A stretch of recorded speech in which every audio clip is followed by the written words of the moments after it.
Why so down in the dumps? I was supposed to anchor this episode, but I'm just so lonely. I wish I had a special someone to anchor with me. I mean, I could. There's just really no one I know who could anchor with me, you know what I mean? Well, have you considered going on that show where anchors go to find their one true match? Oh, what show is that? The Anchor-lor. It's like The Bachelor, but where you find your perfect co-anchor. That's real? It is now!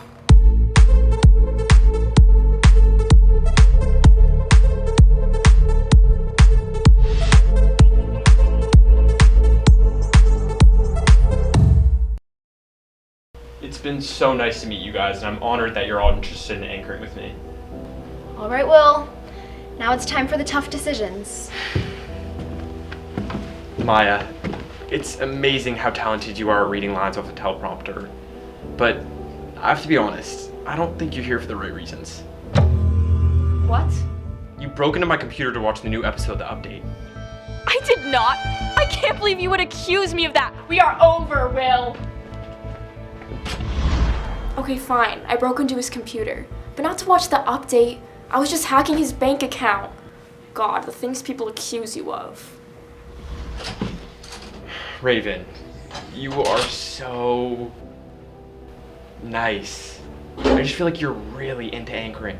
Like, really into it. I just worry that maybe you don't do anything else. Hi, nice to meet you. I'm Will. Hi, I'm Raven, and welcome to The Update. With that being said, it's time for you to go.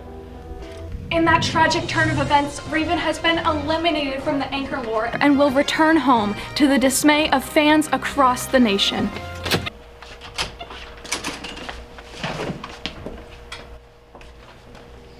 Will, I knew it. I knew you'd pick me. These have been the greatest 75 minutes of my entire life. We laughed, we cried, we even wrote an anchor script together. Rowan, you cheated on me 15 minutes ago. Yeah, I'm excited to meet this next guy, Rowan. He seems like a really loyal guy. I was looking at his application.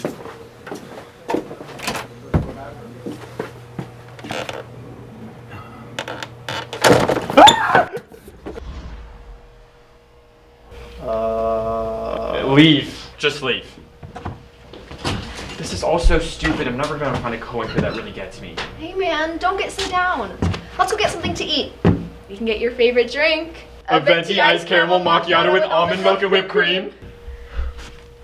Neria, have you ever thought of co-anchoring? I thought you'd never ask.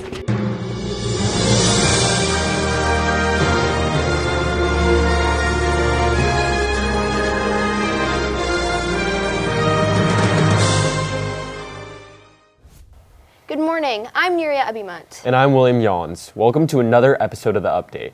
Around this time of year, love is in the air. Or at least eventful rose ceremonies are. I wouldn't know. Well, some may be searching for their perfect match this Valentine's Day. Others have already found their match. On the court, in the classroom, and even around the globe. In our first story, reporter Micah got to know student athlete Devon Burke, Newton North's very own MVP. A two-sport varsity captain with 3 state championship titles, Devon Burke, a Newton North senior, is making her mark on the athletic community. As a volleyball and basketball player, Devon balances schoolwork, practices, and games. You have to be good at managing your time and knowing what your priorities are. Obviously, it's school and family first, but then you can kind of come here after school and it's an outlet. The toughest part for any multi-sport athlete is the transition from one to the next. It's a different type of fitness. It's a different type of intensity. And with the success of the volleyball program, they go deep into the season. Devon's coaches not only commend her athletic abilities, but her leadership prowess as well. I also like to push people to work harder. I know I want to be on a winning team. I think people see me as a leader in that way. She was voted captain as a junior, and she was with 3 seniors. That's hard to do. It's hard to be a junior captain. And when she was hurt all last year, she went to every single practice. So that leadership role did not end when she got hurt. Recently, Devon committed to Babson for both basketball and volleyball, with the goal of continuing to excel in sports. I love being on a team. I love being a teammate. I think being able to come into 2 teams when you're like starting fresh, I think that's so important. I'm also looking forward to playing at the next level. I mean, it's going to be better basketball, better volleyball. Currently, Devon's mostly focused on the Newton North girls basketball team, taking it one game at a time. We just had a really good game against the number one team in the state. We went head-to-head with them, and it was a close game. But we are getting better each day, and we all want to be there. We're all working hard. I want to leave an impact on the team for years to come. I want girls to continue to work hard and that stuff, but I just love pushing people to be better because that's what I would want. For The Update, I'm Micah Klein. Recently, Devon was named Newton North's Top Tiger of the Week, an honor well deserved. And if you want to see her in action, the girls basketball team plays tomorrow, February 11th at 6:30 in the Reggie.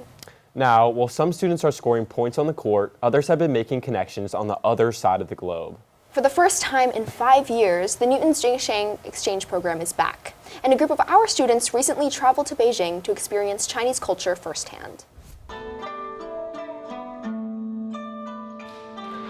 After a 5-year hiatus, the Newton-Beijing Jingshan exchange is restarting to the excitement of students and staff. This historic trip has been going on for 40 years, but had been put on hold due to COVID.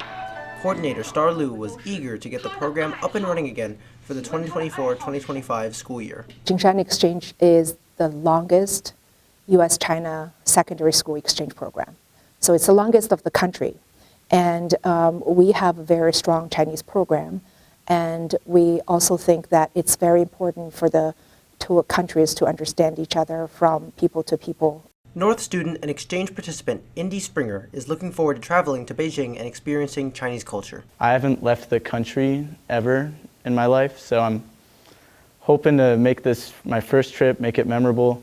My father, back in 2002, was originally a chaperone to same exchange, and he spoke very highly of going around the country and getting to see the views and meeting the people and exploring the culture.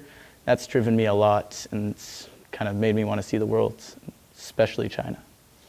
To relaunch a trip as complex as the Newton Jingshan Exchange requires intense preparation on behalf of both staff and students. In April 2024, Ms. Liu traveled to the Jingshan School along with other MPS staff to observe the classes and school's atmosphere. They worked with the Jingshan School to revamp the entire exchange program so that American students will be placed at appropriately leveled classes once they arrived. They are going to go to their Chinese language, math, and science classes at middle school level, and then there are going to be TAs in English classes in the high school, so that they're going to get a whole varieties of experience. In addition, we also have martial art classes just designed for our students, tea culture, calligraphy. All these classes are just designed for our group of students. The exchange participants from North left for China on Friday, January 17th. We were able to check in with Indy to hear about his first 2 weeks in China. The exchange students have not yet started school at Jingshan, taking the time to explore Beijing and getting to know their host families before starting school around mid-February. My host family's been wonderful. They've, accepted me with open arms, and they've made me feel very at home. We took around a 40-minute drive, and we climbed the Great Wall, and that took the whole day. Wow. Me and my host brother, we went to the Temple of Heaven and walked around that area for a little while. Very beautiful. Everything is so beautiful. For The Update, this is Rowan Hood.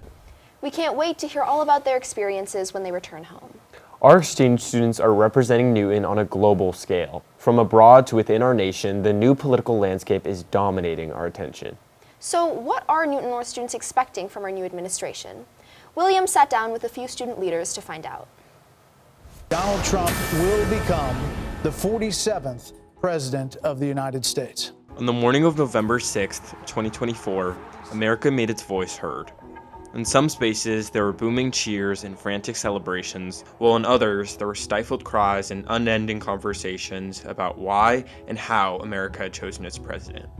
The state of democracy was one of the most critical factors in who Americans voted for in this past presidential election, with 34% stating it was their top issue in exit polls. Therefore, to understand the youth perspective on democracy and its future in our country, I spoke with 3 student leaders in our school. Amani Arunga, the class of 2026 president, Janie Blumenthal, an officer of Next Gen Voices, and May Bunton, a member of the Student Faculty Association.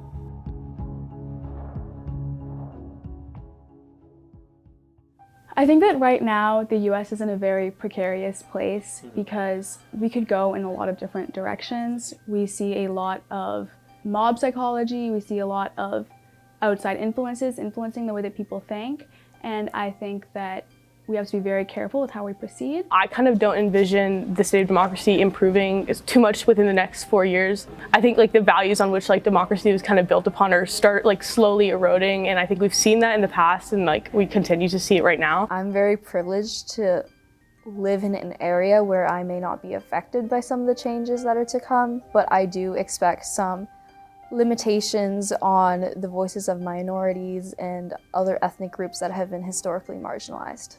Aligned with these student concerns, the U.S. democracy is facing critical threats. A recent Supreme Court decision granted the president absolute immunity from certain criminal prosecution, and 21 states have recently enacted restrictive anti-protest laws. But democracy is affected by far more than just legislation. Students sense that behavioral shifts among citizens, and specifically youth, pose another great challenge. I love social media and I use it a lot, but we need to be mindful that it is very much influenced and it can very easily influence other people. And when people begin to be influenced too much by social media and let their ideas and thoughts be influenced too much by social media, that can be very dangerous. That's when we kind of start to lose the integrity of our democracy and the integrity of our individual vote. Living in Newton, some students feel fortunate to experience certain freedoms that people in other areas of the country may not. So it's like, while I'm in a position in a safe state that I can speak freely about different issues, there are other places and other communities where people and kids honestly can't. So I feel super, super lucky and privileged to be in that sort of situation, but I feel like I have to use my voice for those people that don't have the opportunity to use theirs. This doesn't simply just come down to, oh, policy and oh, the economy. People's personal lives and well-beings are on the line. I identify as like queer, and I'm a woman, and I'm also Jewish. So like those are three different aspects of my identity that are really going to be affected by this election. Right. So I obviously have my own like fears and concerns and just like strong emotions about what has happened. For many students, the election evoked a heavy sense of uncertainty. However, May, Amani, and Janie are looking toward the future with cautious optimism. So I think it's important to acknowledge that there are a lot of different perspectives within this school. Yeah. But I'd say like to those who are feeling like scared or angry or sad, like all of those feelings are valid, and like I think a lot of people are feeling them. I hope to channel those emotions into something that we can like put back into the world to kind of make the change that we want to see. The president doesn't hold out all of the power. That's one of the beautiful things about America. We still have power and we still have a voice that we can use if we just learn how to use it and aren't afraid to use it. For the update, this is William Yanhs. It's always great to hear about what students think about the future of our country. But politics isn't just about the national stage. Change starts right here in our community. And with Newton's upcoming mayoral election, big shifts are on the horizon. Mayor Ruth Ann Fuller has announced she won't seek a third term, which means the race for the city's next leader is open. We went out to ask students who they think would make a great mayor. With the mayoral primaries just around the corner, leadership is on everyone's minds. But if Newton North students had the opportunity to nominate one person for this job, who would they choose? A celebrity, a teacher, someone unexpected? Today, we're hitting the hallways to see what names and qualities stand out as top picks for the job. If you could nominate anyone for mayor, who would you choose? Sue Sylvester. And why is that? I think, she has experience on the campaign trail, and I think she could really bring like a new energy to the city of Newton. Probably my last year history teacher, Ms. Patelis. Gracie Abrams, because I think she'd be a good mayor. She has a very big following and posts stuff that I often agree with. I would choose Falone because she is just amazing. She loves everybody and she's very caring. And I think she would do what's best for the city because she's selfless. Trisha Paytas.